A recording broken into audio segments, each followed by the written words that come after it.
Okay, so, we've been talking a lot lately about, this whole idea of missions and, what its purpose is supposed to be. Right. And we thought it would be good to kind of like do a deep dive, Hmm. into this whole concept. And you've pointed us to a really interesting piece Yeah.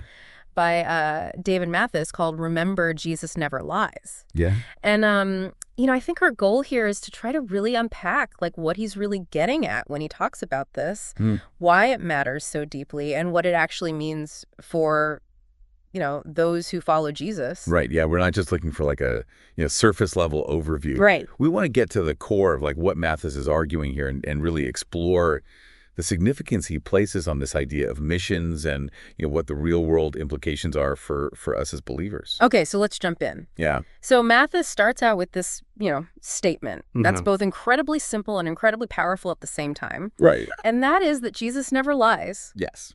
It seems so obvious, and yet it seems to like underpin everything else he says. It does. And he anchors his entire argument in the trustworthiness of God. I think he even takes us to Titus 1.2, Okay. where it explicitly states that God never lies. And to really drive the point home, Yeah. he points to verse 12, where even a Cretan acknowledges that, they are always liars. Oh, wow. So you get this really stark contrast Yeah. that establishes right from the beginning, the absolute reliability of God's word as the foundation for everything else that he's going to build on top of that. So this is the bedrock Yeah. for you, the listeners. Absolute. This is the bedrock. The unwavering truthfulness of Jesus Right. is really the starting point. So then Mathis draws a direct line Mm. from this truthfulness Right. to the mission that Jesus initiated. Yes. Right. So he talks about Jesus's declaration on the cross in John 19.30, it is finished in Yeah. the context of redemption. And he says that one day, his followers will be able to declare it is finished concerning global missions. Like- So there's a parallel there. It is a striking parallel. And the question that kind of comes up is, what's the guarantee for that? Yeah. What's the guarantee that will one day be able to be said? Right. And I think he points us directly to Jesus' declaration in Matthew 28.18. Mm-hmm.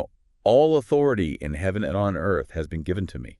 Oh, wow. This is not just a hopeful suggestion. Right. This is a statement of absolute power, Yeah. sovereign control. And I love that he points us back to Psalms 8 and Hebrews 2 Okay. to remind us that humanity was, from the beginning intended to have dominion. Mm-hmm. But now that dominion is ultimately filled in Christ, Right. who reigns over all things. So, Okay. so the takeaway here is that this mission is not a fragile hope. Right. It's secured by the ultimate authority in the universe.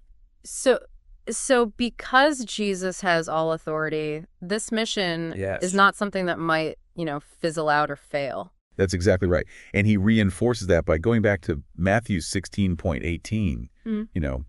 I will build my church, and the gates of hell shall not prevail against it. Wow. So this is an unbreakable promise. Yeah. And he links this directly to, the proclamation of the gospel worldwide. Mm-hmm. Before the end comes in Matthew 24.14. Right. So these aren't just optimistic viewpoints. Yeah. They're guaranteed outcomes Mhm. rooted in Jesus' own authority and promises. I love that. And to really paint a picture of this inevitable global reach. Yeah. He uses that incredible imagery from Habakkuk 2.12 about the earth being filled with the knowledge of the glory of the Lord as the Yeah. waters cover the sea. Yeah, it's just this powerful image of saturation. Right. It really is. And I love that he even brings in, that anecdote about Jared Wilson's tweet, Okay. where he connects, the gospel to the roaring waves of that verse. I see. Just to help us grasp the unstoppable, Yeah.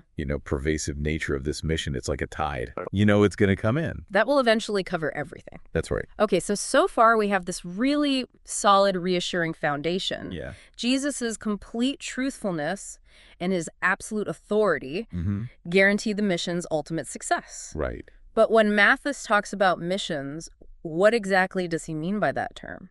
Right. So he starts by going back to the origin of the word itself, the Latin middo, Okay. which simply means to send. Okay. And then explains, that over the last few centuries within Christian circles, Mm-hmm. missions has specifically come to refer to the act of sending Jesus's followers Okay. out into the world to evangelize, to share the good news with those who haven't yet heard. Okay, so he homes in on two key passages Yeah, in Matthew to really illustrate this core idea of sending. that's right. The first one being Matthew 9.3738, Okay. where Jesus observes, "The harvest is plentiful, but the laborers are few. Therefore pray earnestly to the Lord of the harvest to send out laborers into his harvest." So the emphasis here Yeah. is clearly on this necessity of sending. That's right. Sending workers out into the field. Right. And then, of course, we have, the cornerstone, the Great Commission. Yes, Matthew 28.1820. Right. Yeah. "Go therefore and make disciples of all nations." And I think Mathis does a really good job here of emphasizing that the act of going Right. and the task of making disciples Yeah. are not like separate events. They're intrinsically linked. Mm-hmm. He even points out that a more literal rendering of the Greek would be something like, "Having gone disciples all nations," Okay. which puts the initial action firmly on the act of going, Okay. as a prerequisite for the discipling work. So for you, it's not about just, passively agreeing, No. but actively engaging and going. Right. Now, that phrase, making disciples, Yeah. seems to imply, a lot more Mhm. than just, getting someone to say a prayer or agree to a set of beliefs. Yeah, it's not simply about, initial conversion. Right. Or even just intellectual assent, like Hmm. learning facts in a classroom. Mhm. It profoundly involves teaching them to observe all that I have commanded you. Okay. And this points toward, a comprehensive, Hmm. lived out transformation and spiritual growth. Mm-hmm. It's about shaping every aspect of life in accordance with Jesus's teachings. Yeah. Leading to genuine spiritual maturity. And he even draws a parallel to, Jesus's own ministry. Yes. And how he intentionally invested in his own disciples over an extended period. Exactly. So, Jesus spent years pouring into his 12 disciples, Right. nurturing their understanding, modeling the life they were called to, Yeah. equipping them to then disciple others. Mm-hmm. And he even connects that to, Paul's instruction to Timothy in 2 Timothy 2.2, Okay. where, he urges him to entrust what he's learned Right. to faithful individuals who will also be capable of teaching others. Yeah. So you get this idea of multiplication, Hi. of spiritual generations being built. So missions, as Mathis defines it, Yeah. is not about, just reaching a large number of people superficially, No. but about a deep, intentional, and ongoing investment in creating That's a crucial distinction. mature, reproducing followers of Jesus. It's about both the breadth of reaching many Right. and the depth of cultivating true discipleship. Now let's consider the scope of this mission. Okay. All nations. Yeah. Now, this isn't a novel concept, introduced in the New Testament. And it's not at all. Mathis traces this theme Right. all the way back to the beginning. Mm-hmm. In Genesis, Yeah. God's concern for all the nations is evident from the lineage of Adam Right. through Noah and his sons. Mm-hmm. And then most significantly in the pivotal call of Abram Yeah. in Genesis 12.1-3. Right. Where God promises that through him, all the families of the earth shall be blessed. It's that word, all, Yeah. that really is a recurring significant emphasis throughout, the biblical narrative. And Israel, as God's chosen people, was intended to be the primary instrument for bringing this blessing to all other nations. Mm-hmm.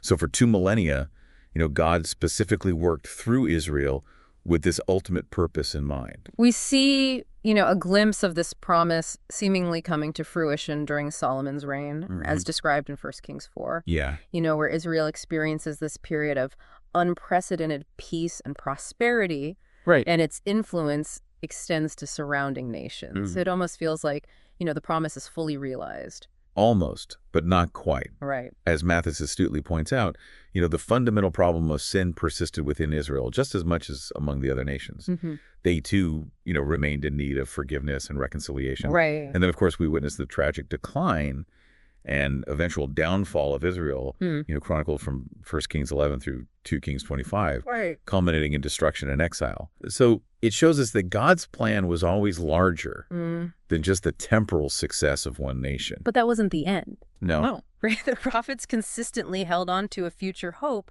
for a remnant and a restoration. Absolutely. And Isaiah 49.6 is key here, Okay. where God declares that it is too light a thing for Israel to merely restore its own tribes. Okay.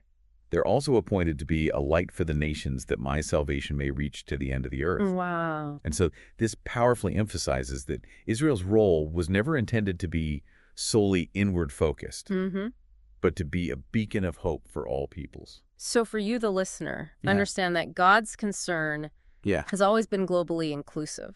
That's right. And I think it's fascinating how Mathis draws this contrast between the Old Testament's general invitation to, come and see the God of Israel, and the New Testament's specific mandate to go and disciple all nations. Okay. With the arrival of Jesus and the complete work of the gospel. The dynamic shifts, as Paul notes in Acts 14.1, Steve. Okay. In past generations, God allowed the nations to walk in their own ways. But now with the empowering presence of the Holy Spirit, the age of actively going and telling, or more precisely going and discipling, has been inaugurated. Right, and the Apostle Paul himself, played an absolutely pivotal role Undeniable. in enacting this shift, intentionally taking the message of the gospel That's right. to the Gentile nations. He understood his ministry as being specifically called to bring about the obedience of faith among all the nations. As he says in Romans 1.5 and 16.26. Right. And then when we look towards the culmination of God's plan, the book of Revelation, we see these breathtaking visions in chapters 5 and 7 of countless worshipers from every tribe, language, people, and nation. Wow. Gathered before the throne of God. This powerfully underscores the ultimate universal scope of God's redemptive purposes. Now, this brings us to, a really interesting and important point. This whole idea of the shifts that we've seen in the global landscape of Christianity. Yeah. For many centuries, it was heavily concentrated. That's right. In the Western world. Following the early church, Christianity gradually took root and flourished throughout Europe and subsequently in North America. And, the Reformation further solidified those roots. Right. But the ensuing Enlightenment and the rise of secularism have dramatically altered the religious landscape in many parts of the West. And so, Mathis points out that the West, which was once, a central stronghold of Christianity, is now facing increasing secularization and becoming, more post-Christian in its outlook.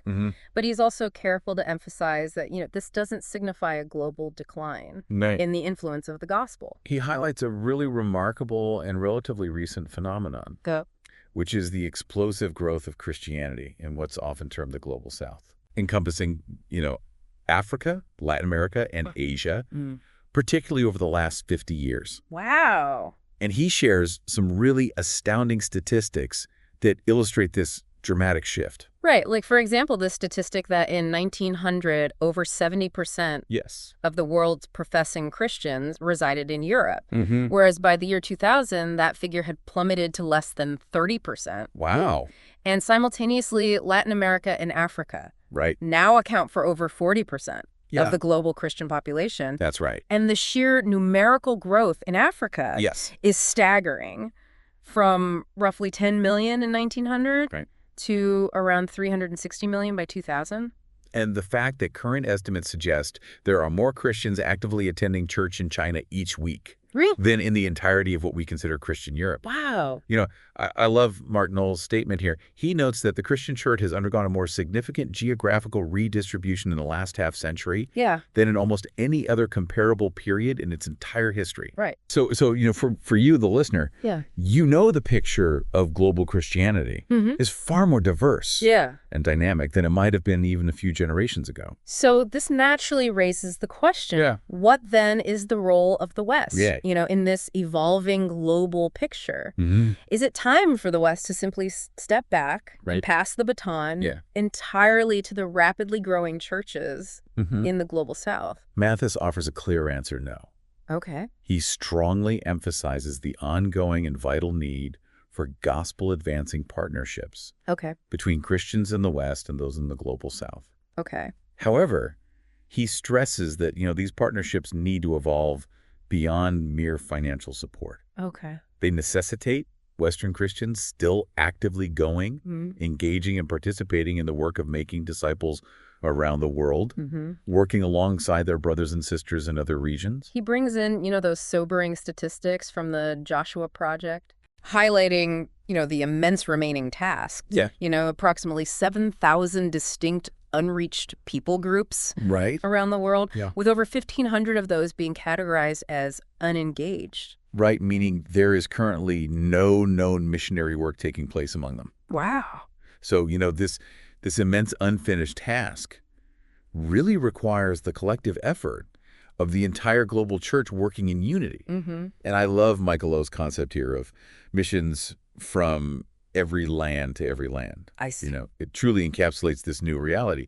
The missionary sending force is no longer predominantly from one region, right, but is becoming increasingly global in its composition. Now, this significant shift in our understanding of global Christianity and the ongoing task has also led to the increasing use of this term missional, particularly within Western contexts. That's right. In response to the increasingly post-Christian environment, in many Western societies, there's been this strong movement to embrace the idea of being missional in local contexts. And the underlying intention is commendable. Right. Recognizing the need for proactive, outward-focused engagement with the gospel, even in our own neighborhoods and communities. Right. So this concept of every Christian being a missionary, it sounds inherently positive and empowering. Right. But Mathis also points out a potential risk or unintended consequence associated with this emphasis. Yeah, the potential danger he highlights is that this intense focus on local missional living could inadvertently overshadow the crucial and still pressing priority of reaching those who have absolutely no access to the gospel in other parts of the world. Right. So while embodying a missional mindset where we live is undoubtedly important, it shouldn't diminish our active involvement in, and support for those working to reach the unreached in far-off lands. So for you, it's about balancing that local engagement with a global perspective. It is. And he references Ed Stetzer's. Okay. Very helpful argument here for a both-and approach to this. Okay. Our churches should be deeply committed to engaging in mission among their own people, what we traditionally understand as evangelism. Right. And simultaneously be actively involved in supporting and sending missionaries to unreached people groups around the globe. So Mathis is arguing that, a church isn't truly missional in the full biblical sense if it neglects either of these vital aspects. And Mathis also makes this really important observation about what the frontiers of mission often look like. In our contemporary world, it's no longer exclusively about geographically remote jungle regions or whatever. That's a critical insight. And increasingly, the frontiers of mission are located in places of intense hostility to the gospel, often concentrated in, the sprawling urban mega centers of the world. So these huge cities. That's right. He even suggests the thought-provoking idea that God may be providentially bringing people from unreached nations into these major cities. Wow. For the very purpose of the gospel reaching them. I see. Right there. So it's like he's almost reversing it. That's right. In a way. Yeah. Now, this naturally leads us to confront this challenging reality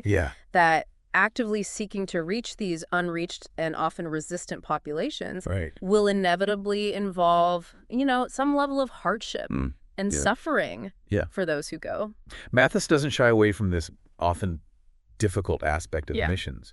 And he points out that many of these people groups remain unreached precisely because of their deep-seated resistance to the message of the gospel. Right. However, he frames this potential suffering not as an unexpected obstacle or a sign of failure, but as a potential participation in God's larger plan. He connects this idea to Hebrews 2.7, which speaks of how Jesus himself was made perfect through suffering. That's right. And Paul's understanding, of filling up what is lacking in Christ's afflictions, as he describes in Colossians 1.24. Okay.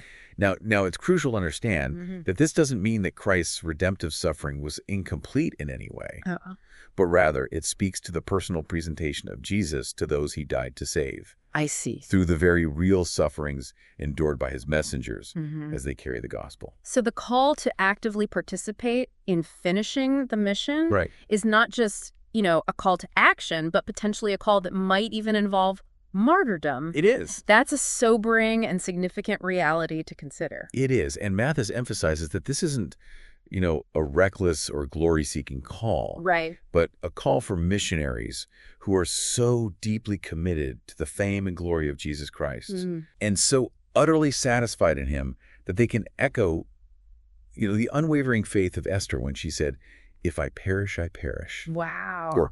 Or the confident declaration of Paul, "To die is gain." But in the face of, such potential hardship and even loss, there's also this powerful and enduring promise that undergirds this entire endeavor. Absolutely. Jesus' own words in Matthew 28:20. Right. "Behold, I am with you always to the end of the age." Right. Serve as the ultimate sustaining power for this global mission. Yeah, and Mathis underscores that, this promise is not, a mere platitude, but a concrete assurance that applies in every conceivable difficult circumstance. Right. Whether it's navigating the complexities of closed countries, the arduous task of language learning, the facing of persecution, or even the ultimate sacrifice of one's life. And he even includes that powerful stanza from Martin Luther's hymn. Okay. "A mighty fortress is our God," as a historical example of unwavering faith in the face of death, grounded in this very promise. So ultimately, what is the driving force behind this entire mission, and what is the ultimate overarching goal that we are striving towards? Mathis brings us back to the fundamental motivation. Mission is ultimately about the worship of Jesus and the joy of all peoples in him. Right. The end goal is nothing less than the worldwide worship of the one true God-man. By his redeemed people gathered from every tribe, every language, every people group, and every nation on earth. So this is, a huge vision. It is. And the certainty of this ultimate goal being achieved rests entirely and securely on the person and work of Jesus Christ himself. Because Jesus is the sovereign Lord of the entire universe, the mission will ultimately be accomplished. Wow. He's promised to build his church. He will be worshipped among every people group, and his redeemed people from all nations will forevermore rejoice in him with a joy that is inexpressible and filled with glory, just as 1 Peter 1:8 beautifully describes. So to really bring this, deep dive to a close, the core message we've gleaned from Mathis is this profound and deeply rooted conviction in the eventual guaranteed worldwide worship of Jesus. And the certainty is fueled by the very character of God. Absolutely. His unwavering truthfulness and absolute authority, and the committed participation, even in the face of suffering, of his followers from every corner of the globe. It's a mission with a definitive and glorious end. Propelled by divine power and boundless love. And this really makes you think, considering this absolute certainty of the global mission's completion and the clear and compelling call for each of us to participate in some way, what might be one tangible, even small step you, our listener, could prayerfully consider taking in light of this deep dive?